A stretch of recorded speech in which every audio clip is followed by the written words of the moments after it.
It was only signed in 2015, but already the Iran nuclear deal appears to be in tatters. Once again, President Donald Trump has stood up for America. That's what he says, at least at the expense of global pacts. Europe's trying to hold it together, but without America's support, is the deal now dead and buried? You're watching Roundtable with me, David Foster.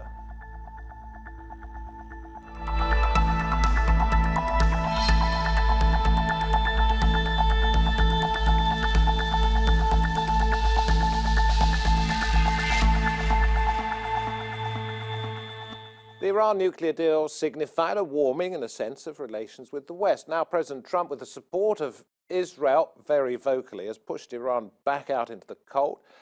Is he going to stop at sanctions, or could the diplomatic breakdown lead to conflict?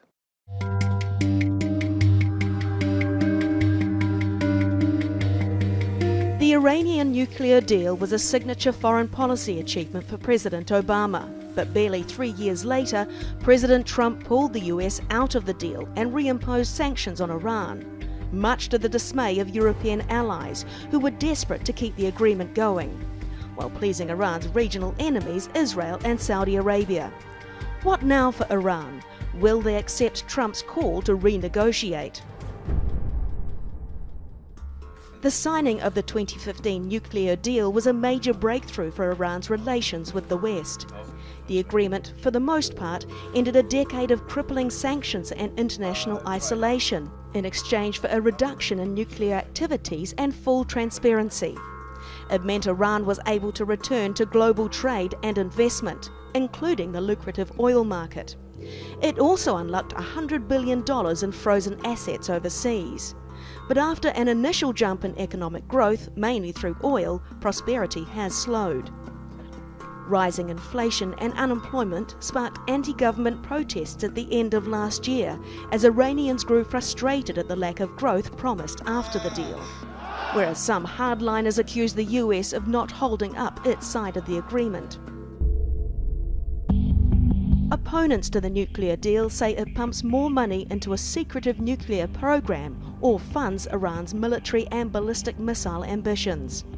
This month, President Trump pulled out of the nuclear deal, arguing Iran is still working towards nuclear weapons. After the sanctions were lifted, the dictatorship used its new funds to build nuclear-capable missiles, support terrorism, and cause havoc throughout the Middle East and beyond. Supporters argue it deters Iran from developing nuclear weapons. Before President Trump's announcement, France's Emmanuel Macron appealed to the United States to stick with the deal. We signed it, both the United States and France. That is why we cannot say we should get rid of it like that. The European Union echoed his sentiments. Since 2016, 11 investigations by International Atomic Energy Agency have found a total compliance by Iran. Israel disagrees, claiming Iran has managed to evade even the most stringent of independent tests. And so does Trump, who's even threatening to sanction European companies who deal with Iran. So the United States has come full circle in its involvement in Iran's nuclear development. It provided its first tentative steps into the nuclear age decades ago when they were allies, and is now instrumental in controlling its progression. How will President Trump's decision impact its future? Very pleased to say that joining us from Tehran we have Mohammad Marandi, who was part of the Iranian delegation during those nuclear talks. From St Andrews in Scotland, we're joined by Drew Liquerman, Chairman of Republicans Overseas Scotland. Paul Ingram is with me in the studio, the Executive Director of the British American Information Council, who had a programme for a number of years on Iranian television. His group is a think tank focusing on nuclear disarmament, and Azadeh Moaveni, an American-Iranian journalist. Thank you all very much indeed. Drew, I'm going to come to you first of all, because I guess you're going to give me the Trump perspective to some extent. The deal is not dead in as much as it could still be amended. Is there anything the Iranians can do to change this so that President Trump wants to come back on board? Oh, absolutely. Starters, part of the reason why this deal was so bad was that it was such a short-term deal. If Iran came back to the table and was willing to do a long-term deal, and a deal that also covered ballistic missiles capable of delivering nuclear weapons, I think a longer-term deal and a deal covering ballistic missiles, I think that's that's what the U.S. administration wants, and that's what Americans want. We don't want a 10-year deal that just well, 10 halts years their is not bad, and the fact is that if you're not making nuclear weapons, you can hardly deliver them by ballistic missiles, can you? No, 10 years is very, very bad. That's nothing in the lifespan of a country or a government. This 10-year deal, all it said was play nice on your nuclear reactors, on your nuclear programs for 10 years. But in the meantime, you can become a global economic powerhouse. You can rebuild your military. You can test ballistic missiles. And then in 10 years, you'll be a formidable power. Let me go back to that other point, which is that if you don't have nuclear weapons and you're not making them, and the IAEA says Iran isn't making them, it's complying with everything. If you don't have nuclear weapons, you cannot deliver them via ballistic missiles. Oh, no, but in a few years when the deal's over, Iran will be able to develop nuclear weapons, and then in that time they'll have a modern military, a powerful economy that's impossible to sanction, and they'll have ballistic missiles. So it's just saying play good on your nuclear program for a few years. Okay, Mohammad Marandi in Tehran, I see a slight smile on your face, but I don't think it's one of amusement, it's one of bemusement. I don't know myself exactly. I think it's quite obvious. The United States, from the very beginning, in fact, for 40 years now, has been antagonizing Iran. And the whole nuclear episode was a part of this campaign. Okay, we have a little bit of a sound issue with you, Mohammed. I think we're going to probably try and redial and try and get a better one. But this is not so much about nuclear weapons, would be my argument. It's about Saudi Arabia, it's about Israel, it's about Iran as a neutered power. Is that the way you see it? Well, that's what we've just heard. This is about trying to contain Iran, trying to ensure its economy is not successful. And from inside Iran, that is an old story. This is not new from Trump. You know, the Iranian narrative is ever since the 1953 revolution and the way in which the British and Americans conspired to destroy Iranian democracy, that's being held back, both in terms of technology and social development. And nuclear is just an excuse. And I've got a lot of sympathy for that as a Brit. I see the way in which we have operated in this and in previous years as a way of containing and controlling. It's a neo-imperialist agenda from my perspective. Now, what do we do about that? Well, we do need to contain nuclear weapons. This is my whole career is focused on how we control nuclear weapons.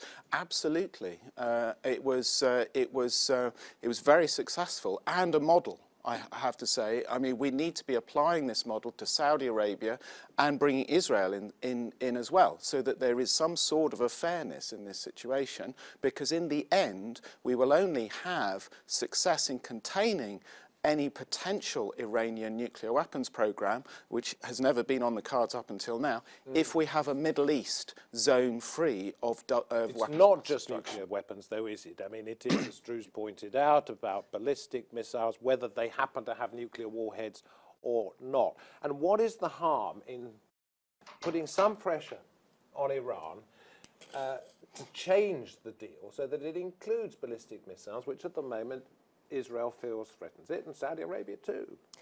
Well, I think very clearly the deal This made the deal better, I think is what he's saying. Well, I think the deal was struck on the basis of what could be diplomatically accomplished. I mean, I don't think that France, Germany, Russia, Britain were seeking to do something unattainable. I mean, very clearly, it was said at the time, and it was built into the negotiations, we are going to start with the key security concern of these handful of countries, which is Iran's nuclear program. We will achieve a realistic deal around that, and then we will move on to other issues of concern. That might have included the ballistic missiles, for example? Could have been under the discussion. I think the real issue, though... Would we have had to wait 10 years for that, then? Well, I think the whole point was that there would be confidence building. Yeah. There would be confidence building, and there would be an opportunity to recognize Iran's legitimate security interests as part of a broader conversation that then looked at the other security interests and concerns of other countries. So we were supposed to start with the nuclear deal and then move on to these other areas. But I think ultimately, I think that Drew alluded to, I think his comments were revelatory in that the real concern is, not just missiles, but Iran's regional influence, both its soft power influence and its hard power influence. And as much as you wish to, to banish that away, I mean, Iran has invested in institutions, in allies. Its soft power is considerable. Even if tomorrow Iran pulls its Revolutionary Guard out of Syria, it doesn't have hard power institutions on the ground, its influence will endure. And that is a political issue that needs to be resolved by bringing Iran into the region. Let's throw that at Drew, because what is wrong with soft power? We can argue the military side of all of this, but what is wrong with influence in a region? You'd want that, wouldn't you, whichever country you are? Well, of course you want influence in a region, but I mean, what we're talking about when this deal, we'll visit ballistic missiles down the road, we'll visit this down the road. This deal, all it's done is embolden Iran. We're seeing Iran virtually colonize the Middle East. We have Houthi rebels in Yemen firing ballistic missiles at the capital of Saudi Arabia. We have thousands of Iranian soldiers setting up dozens of installations in Syria. Hezbollah has essentially taken over Lebanon in elections, and they're the strongest military power. Okay, well, we have Saudi troops in Yemen, and we have Israeli troops in the Golan Heights. What's the difference?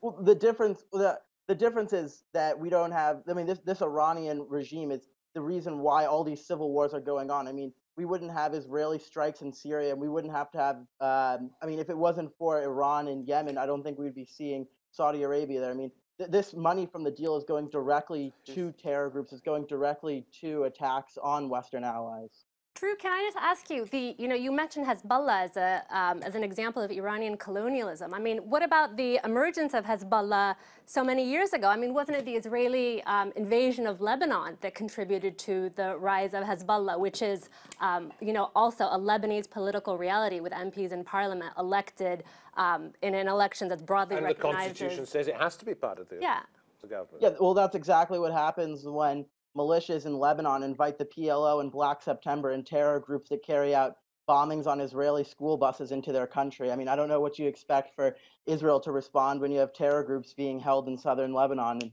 And quite frankly, I mean, make it like Hezbollah is some great group, Hezbollah is some group fighting Israel. I mean, they've blown up synagogues in Argentina, and they've attacked Israelis in Europe. But that is not how they're seen. This is not how they are seen in parts of Lebanon, Drew. I've been there. They run a fantastic social system. They have schools. They educate people. They provide social security, a safety net. That is not how they are viewed.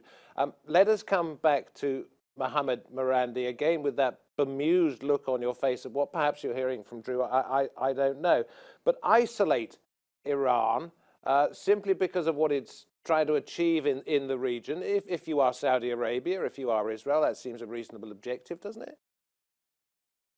Well, first of all, one myth that should be busted is that Iran's military expenditure, according to the International Institute for Strategic Study, is not only less than the Israeli regime, it's not only less than Turkey, it's not only less than Saudi Arabia, it's not only less than Iraq, but it's less than the United Arab Emirates, which has a passport-holding population of 1 million people. This is not an Iranian organization, by the way, in case anyone misunderstands me. So Iranian military expenditure is far less than any of the countries in this region that have a substantial army. And it is, I think, 19th in the world, if I'm not mistaken. So that's one point. The second, with regards to Hezbollah, as your previous guest rightly pointed out, Hezbollah was created as a result of the Israeli invasion of Lebanon. 20,000 people were killed by the Israelis in the invasion. And in the Palestinian refugee camps of Sabra and Shatila, 2,000 people were killed in one night by militias that were controlled by the Israeli regime. Well, they're the Christian militias to a large extent, Mohammed. Let's get that one straight, the phalangists. That's right. Okay, can we move on from this, which is sort of to some extent historical, and talk about what effect toughening up the sanctions is going to have practically? Paul, let me ask you about Europe. Okay, because President Trump has said, actually, we may penalise European countries who haven't pulled out of the deal, and they've got an awful lot invested in it. So it might hurt Iran, and we'll get back to that in just a moment, but it's going to hurt other countries too. How badly is it going to hurt them, and what can they do about it? Well, this is really interesting, because if I were an Iranian hardliner wanting to split the global coalition, then I would be celebrating President Trump's decision, because it's the first time since the end of the Second World War that we see people seriously talking about the end of the Western alliance. And it's come to pass today as a direct result of this decision. Now, I'm not saying it's too early to say that, but people are starting to say it, serious people. And it's because the Europeans believe that this deal is really important. It's really important for our security. It's really important for our reputation. And if we just kowtow to the American decision, which we clearly and transparently disagree with, then that will weaken Europe quite significantly. Now, the problem is that we are even more intertwined with US economy and political and security dimension. And until now, I've felt that it's deeply unlikely that Europe will face down Trump. But I'm not sure today, actually, because we saw very, very quickly after Trump's announcement, within literally minutes, the European leaders uniting and saying, we believe this is the wrong decision, we will stick by the deal. Okay. And I don't know, I mean, I think on balance, I'm still of the opinion that the Europeans will not face down the Americans, and if the Americans apply secondary sanctions, because we are so deeply intertwined with America, but it has harmed the relationship deeply. What do you think the effects are going to be? Let's talk about the economics of this. Economically, I think... Outside Iran. Outside Iran. Well, I mean, clearly this is damaging to all of these European firms who for the last year or two have been pouring into Tehran, traveling the country, looking for investment opportunities, eager to enter this market, have been hesitant because of the lack of confidence around America's implementation, which, you know, from the get-go has been insufficient. So this will damage, it will be an inevitably damaging reality for Europe at a time when it's facing tremendous internal pressure from Eurosceptic parties. It's dealing with Brexit, and it's a very, very bitter reality, I think, for the Europeans. It's a shattering of a major transatlantic diplomatic effort. It's a economic dead end now for that kind of investment. I think it's a sad day for Europe. So Paul, if I could just come back to you in just a moment, but throw this one at Drew, something that you mentioned, which is that this is going to perhaps push people in Iran closer to the hardliners. The Ali Khamenei's rather than the Rouhanis. The Rouhani's been weakened by this, that those who've advocated America as untrustworthy are going to be emboldened by this, that it could have the opposite effect to that desired, Drew. Yeah, well, that might happen at first, but I think when the U.S. applies sanctions and Europeans apply sanctions back on the Iranian regime and crush their economy harder than it's ever been crushed before, and the people have to decide, I mean, how are we going to get, people might not have much of a chance to decide, though, really, necessarily, would they? How would they decide? To vote in somebody who's going to be complicit with sanctions which are being imposed on them by a power which they no longer trust. How are the people themselves going to be able to decide? Well, I'm saying when the economy is crushed so hard, the Iranian regime is going to have to come back to the negotiation table, and we're going to get a longer-term deal. We're going to get a deal that covers ballistic missiles, and we're going to get a more encompassing deal. And once that comes into place and that opens up and liberalizes the Iranian economy, I believe that's the only way to see. Yeah, I mean, I would point you to the lessons of history in the 1930s when, a country has been humiliated financially and crushed financially and then comes back as a belligerent power. That might be a lesson to take into account. Well, Mohammad Marandi, let me come to you. I think that's a great example of appeasing also, and we're not going to appease dictators in Tehran. It didn't work, did it? Mohammad Marandi. Didn't work with Hitler either. In terms of the shift towards the hardliners, is there that conversation going on in Tehran at the moment? Well, first of all, I'd like to say I find the comment made by your previous guest disturbing. A human being that would encourage the destruction of an economy and destroying a people, humiliated people, I think reflects a general problem in the United States among a certain class of people, and it needs to be diagnosed. But beyond that, I would say that in Iran, there is a lot of skepticism towards the United States. And I think that while it definitely does not help President Rouhani, because there are many who said that we told you so, the United States can't be trusted. But I think that proponents of the agreement can say that we gave it a shot and we showed the international community that the United States is simply an unreliable country, dishonest, deceitful, and unwilling to abide by its commitments. But I think the real loser is the United States. U.S. soft power has been destroyed. No one in Iran trusts the United States anymore. And I think that there will be a shift towards China, towards Russia, because at the end of the day, when the Iranians feel that the Europeans are very weak and unable to stand up to Trump, who's behaving like a godfather, then Iran will look to those doors that are open. Can I ask you this quick question and a brief answer, if you wouldn't mind? We started off with were concessions possible? Is there any mood in Tehran to cut another deal? No, because for a couple of reasons. One is that Iran's missile defense capability is what prevents the United States from attacking the country. It's one of the reasons. It worked so well in Syria, didn't it, the other day? Well, actually, the Syrian government, they responded to Israeli provocation. The Israelis have been attacking Syria regularly for the last few years. And the Syrian their missiles were effective. And the Israelis actually did not kill any Iranian. If they really have intelligence on dead Iranians, I would like to hear the name of a single Iranian. Okay, Mohammed, you did answer the question, was that there's no mood for concessions. Thank you very much. Yes, thank you. No, I've got to bring it back because time is a little bit short, unfortunately. You wanted to jump in, and so did you, Azadeh. I mean, I just think that it's a little bit disingenuous to be having, to hear Drew talk about, well, disturbing, I agree with Professor Marandi, but disingenuous more to hear Drew talking about this economic strangulation as a sort of, as a policy. I think it's more direct and useful to just be clear and say that the advocates of the sinking of the JCPOA believe their ultimate objective is, yes, the nuclear agreement. Their ultimate objective is regime change in Iran.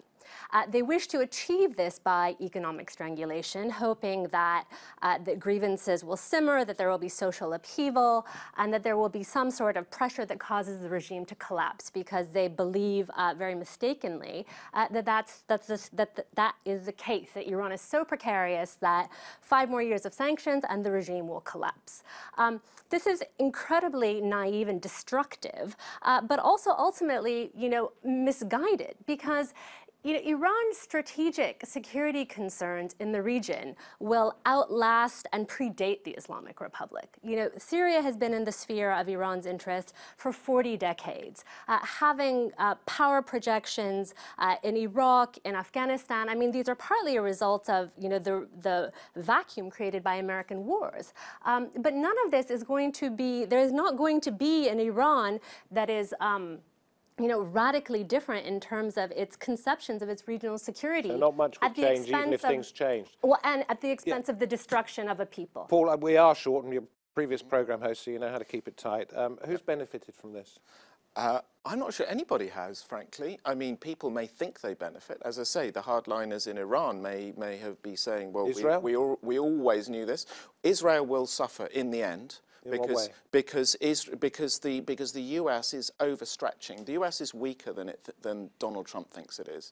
The Europeans are weaker than we would like, and I think this weakness but overconfidence coming from Washington will harm Israel in the end, because it will deepen the conflict in the region. And it wasn't surprising at all to me that the Israelis attacked within hours of Donald Trump's announcement. And I think there's real fear in Israel for the future. What about Saudi? Again, I think Saudi Arabia is weaker than they'd like to admit. And I think, again, simply because they're going through a period of change? They are going through a period of change, and conflict in the region will escalate, and that will not be in Saudi's interests. So I don't think it's in anyone's interest. Okay, so where do we look to see about the dynamics between Saudi Arabia and Iran and Israel? Do we look to Yemen, or do we look elsewhere? All over the region. I mean, this is a deeply destructive regional power struggle, and in those sorts of situations, nobody gains in the long run. Yeah, Azadeh was talking about the length of time that we've all been talking about this. I mean, it is but a little drop in an ocean, but we do know, and thank you very much to Mohammad Marandi and to Drew Liquerman. Thank you very much indeed for your time. We've run out of time, but we do know that that smallest little drop into the ocean creates ripples throughout the region. It's one of the things you hear every time you go and report on the Middle East, that what happens there are actually going to cause ructions elsewhere. Well, there is no real understanding of what might happen next. We will be back with Roundtable, however. Like your company, do go to our YouTube channel, Roundtable YouTube. You can leave your thoughts there. You can also watch this program again if you want to, or you can watch some of our other ones that we've been doing over the course of the last year. I'm David Foster. Thank you to my guests. Thank you for watching, and we hope to have your company on another occasion. Goodbye for now.